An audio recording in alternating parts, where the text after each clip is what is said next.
तर मुख्यमंत्री देवेंद्र फडणवीसांच्या दिल्ली वारीमुळे आता चर्चांना उधाण आलंय। धर्मेंद्र प्रधानांच्या राजीनाम्यामुळे केंद्रीय शिक्षण मंत्रीपदी देवेंद्र फडणवीसांची वर्णी लागणार असल्याच्या चर्चा रंगल्या होत्या।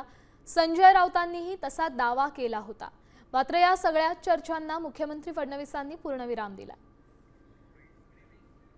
कदाचित मला असंही वाटतंय की धर्मेंद्र प्रधान यांच्या जागी नवीन शिक्षण मंत्री म्हणून देवेंद्र फडणवीस यांना संधी मिळू शकते, कारण ते वकील आहेत, शिक्षित आहेत, अनेक विषय मांडत असतात।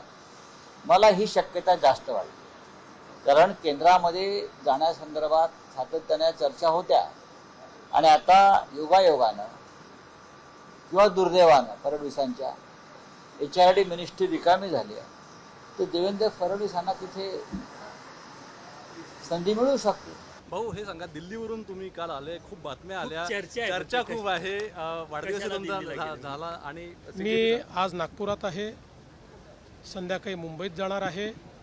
मी मुंबईतच आहे, मी महाराष्ट्रातच आहे।